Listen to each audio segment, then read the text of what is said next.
स्वर सुधा मंच पर प्रस्तुत है मुंशी प्रेमचंद की कहानियां। आज की कहानी है झांकी। कई दिनों से घर में कलह मचा हुआ था। माँ अलग मुंह फुलाए बैठी थी, स्त्री अलग। घर की वायु में जैसे विष भरा हुआ था। रात को भोजन नहीं बना। दिन को मैंने स्टोव पर खिचड़ी डाली, पर खाया किसी ने नहीं। बच्चों को भी आज भूख ना थी। छोटी लड़की कभी मेरे पास आकर खड़ी हो जाती, कभी माता के पास, कभी दादी के पास, पर कहीं उसके लिए प्यार की बातें ना थी। कोई उसे गोद में ना उठाता, मानो उसने भी कोई अपराध किया हो। लड़का शाम को स्कूल से आया, किसी ने उसे कुछ खाने को ना दिया, ना उससे बोला, ना कुछ पूछा। दोनों बरामदे में मन मारे बैठे हुए थे। शायद सोच रहे थे, घर में आज क्यों लोगों के हृदय उनसे इतने फिर गए हैं। भाई बहन दिन में कितनी ही बार लड़ते हैं, रोना पीटना भी कई बार हो जाता है, पर ऐसा कभी नहीं होता कि घर में खाना ना पके या कोई किसी से बोले नहीं। ये कैसा झगड़ा है कि 24 घंटे गुजर जाने पर भी शांत नहीं होता। यह शायद उसकी समझ में ना आता था। झगड़े की जड़ कुछ ना थी। अम्मा ने मेरी बहन के घर तीज भेजने के लिए जिन सामानों की सूची लिखाई, वह पत्नी जी को घर की स्थिति देखते हुए अधिक मालूम हुई। अम्मा खुद समझदार है, उन्होंने थोड़ी बहुत काट छाट कर दी थी, लेकिन पत्नी जी के विचार में और काट छाट होनी चाहिए थी। 5 साड़ियों की जगह 3 रहे तो क्या बुराई है। खिलौने इतने क्या होंगे, इतनी मिठाई की क्या जरूरत। उनका कहना था, जब रोजगार में कुछ मिलता नहीं, दैनिक कार्यों में खींचतान करनी पड़ती है, दूध घी के बजट में तकलीफ हो गई, तो फिर तीज में क्यों इतनी उदारता की जाए। पहले घर में दिया जलाकर तब मस्जिद में जलाते हैं। यह नहीं कि मस्जिद में तो दिया जला दें और घर में अंधेरा पड़ा रहे। इसी बात पर सास बहू में तकरार हो गई। फिर आंख शाखें फूट निकली। बात कहाँ से कहाँ जा पहुंची। गड़े हुए मुर्दे उखाड़े गए। अन्योक्तियों की बारी आई। व्यंग्य का दौर शुरू हुआ और मौन अलंकार पर समाप्त हो गया।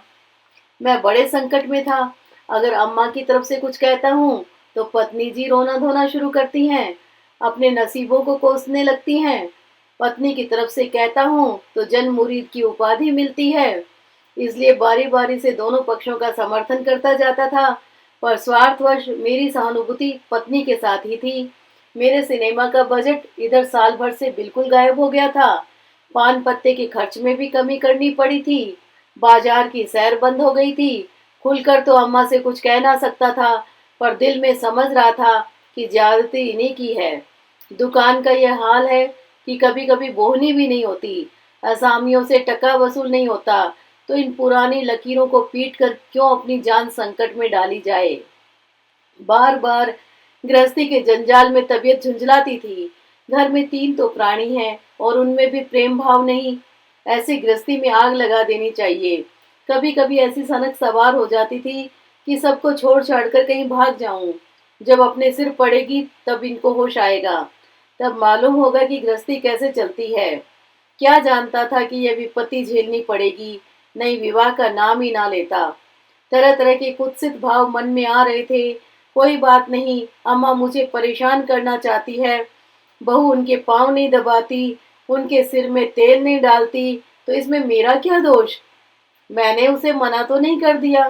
मुझे तो सच्चा आनंद होगा यदि सास बहू में इतना प्रेम हो जाए, लेकिन यह मेरे वश की बात तो नहीं कि दोनों में प्रेम डाल दूं।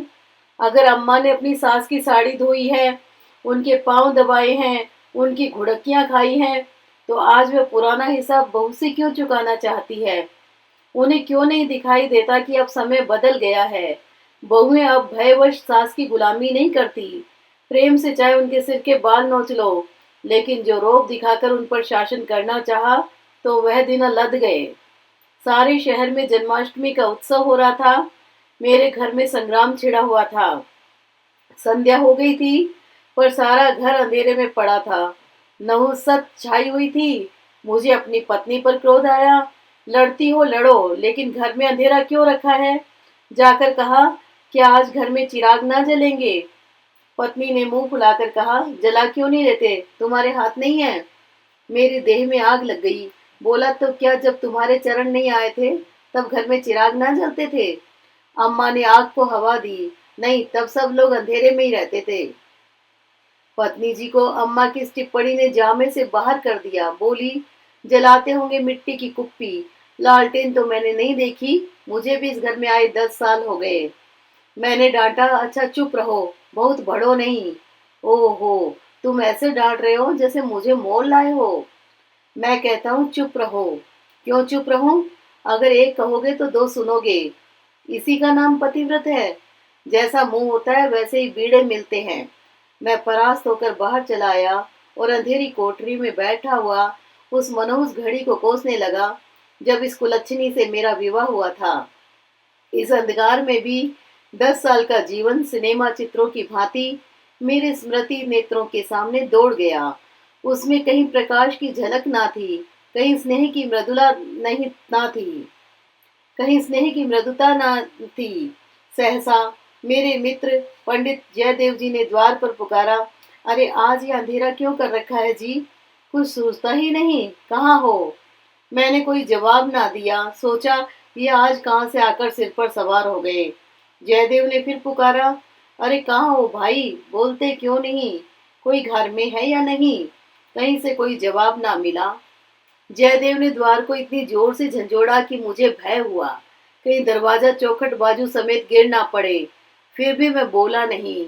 उनका आना खल रहा था। जयदेव चले गए। मैंने आराम की सांस ली। बारिश शैतान टला ने घंटों सिर खाता है, मगर 5 ही मिनट में फिर किसी के पैरों की आहट मिली और अब की टॉर्च के तीव्र प्रकाश से मेरा सारा कमरा भर उठा। जयदेव ने मुझे बैठे देखकर कुतूहल से पूछा, तुम कहाँ गए थे जी? घंटों चीखा, किसी ने जवाब तक ना दिया। ये आज क्या मामला है? चिराग क्यों नहीं जले? मैंने बहाना किया, क्या जाने, मेरे सिर में दर्द था। दुकान से आकर लेटा तो नींद आ गई और सोए तो घोड़ा बेचकर, मुर्दों से शर्त लगाकर। हाँ यार, नींद आ गई। मगर घर में चिराग तो जलाना चाहिए, या उसका बहिष्कार कर दिया। आज घर में लोग व्रत से हैं, ना हाथ खाली होगा। खैर चलो कहीं झांकी देखने चलते हो। सेठ भूरेलाल के मंदिर में ऐसी झांकी बनी है कि देखते ही बनता है। ऐसे शीशे और बिजली के सामान सजाए हैं कि आंखें झपक उठती है। अशोक के स्तंभों में लाल हरी नीली बत्तियों की अनोखी बहार है। सिंहासन के ठीक सामने ऐसा फव्वारा लगाया है कि उसमें से गुलाब जल की फुहारें निकलती हैं। मेरा तो चोला मस्त हो गया, सीधे तुम्हारे पास दौड़ा आ रहा हूँ। बहुत झांकियां देखी होंगी तुमने, लेकिन यह और ही चीज है। आलम फटा पड़ता है। सुनते हैं दिल्ली से कोई चतुर कारीगर आया है, उसी की यह करामात है। मैंने उदासीन भाव से कहा, मेरी तो जाने की इच्छा नहीं है भाई, सिर में जोर का दर्द है। तब तो जरूर चलो भाई, दर्द भाग ना जाए तो कहना। तुम तो यार बहुत दिक करते हो। इसी मारे मैं चुपचाप पड़ा था कि किसी तरह ये बला टले, लेकिन तुम सिर पर सवार ही हो गए। कह दिया मैं ना जाऊंगा, और मैंने कहा मैं जरूर ले जाऊंगा। मुझ पर विजय पाने का मेरे मित्रों को बहुत आसान नुस्खा याद है। यूं हाथापाई धींगा मुश्ती धोल दप्पा में मैं किसी से पीछे रहने वाला नहीं हूँ। लेकिन किसी ने मुझे गुदगुदाया और मैं परास्त हुआ, फिर मेरी कुछ नहीं चलती है। मैं हाथ जोड़ने लगता हूँ, घिघियाने लगता हूँ और कभी कभी रोने लगता हूँ। जयदेव ने वही नुस्खा आजमाया और उसकी जीत हो गई। संधि की यह शर्त ठहरी कि मैं चुपके से झांकी देखने चला चलूं। सेठ भूरेलाल उन आदमियों में है जिनका प्रातः को नाम ले लो तो दिन भर भोजन ना मिले। उनके मक्खी चूसपने की सैकड़ों ही दंत कथाएं नगर में प्रचलित हैं। कहते हैं कि एक बार मारवाड़ का एक भिखारी उनके द्वार पर डट गया कि भिक्षा लेकर ही जाऊंगा। सेठ जी भी अड़ गए थे कि भिक्षा ना दूंगा चाहे कुछ हो। मारवाड़ी उन्हीं के देश का था। कुछ देर तो उनके पूर्वजों का बखान करता रहा, फिर उनकी निंदा करने लगा। अंत में द्वार पर लेट गया। सेठ जी ने रत्ती भर परवाह ना की। भिक्षुक भी अपनी धुन का पक्का था। 7 दिन द्वार पर बेदाना पानी पड़ा रहा और अंत में वहीं पर मर गया। तब सेठ जी पसीजे और उसकी क्रिया इतनी धूमधाम से की कि बहुत कम किसी ने की होगी। 1 लाख ब्राह्मणों को भोजन कराया और लाख ही उन्हें दक्षिणा में दिया। भिक्षुक का सत्याग्रह सेठ जी के लिए वरदान हो गया। उनके अंतःकरण में भक्ति का जैसे स्रोत खुल गया। अपनी सारी संपत्ति धर्मार्थ अर्पण कर दी। हम लोग ठाकुर द्वारे में पहुंचे तो दर्शकों की भीड़ लगी हुई थी। कंधे से कंधा छिलता था। आने और जाने के मार्ग अलग थे। फिर भी हमें आधे घंटे के बाद भीतर जाने का अवसर मिला। जयदेव सजावट देख देख कर लोटपोट हुए जाते थे, पर मुझे ऐसा मालूम होता था कि इस बनावट और सजावट के मेले में कृष्ण की आत्मा कहीं खो गई है। उनकी वह रत्न जटित बिजली से जगमगाती मूर्ति देखकर मेरे मन में ग्लानि उत्पन्न हुई। इस रूप में भी प्रेम का निवास हो सकता है। हमने तो रत्नों में दर्प और अहंकार ही भरा देखा है। मुझे उस वक्त यह याद ना रही कि यह एक करोड़पति सेठ का मंदिर है और धनी मनुष्य धन में लौटने वाले ईश्वर ही की कल्पना कर सकता है। धनी ईश्वर में ही उनकी श्रद्धा हो सकती है। जिसके पास धन नहीं वह उनकी दया का पात्र हो सकता है, श्रद्धा का कदापि नहीं। मंदिर में जयदेव को सभी जानते हैं। उन्हें तो सभी जगह सभी जानते हैं। मंदिर के आंगन में संगीत मंडली बैठी हुई थी।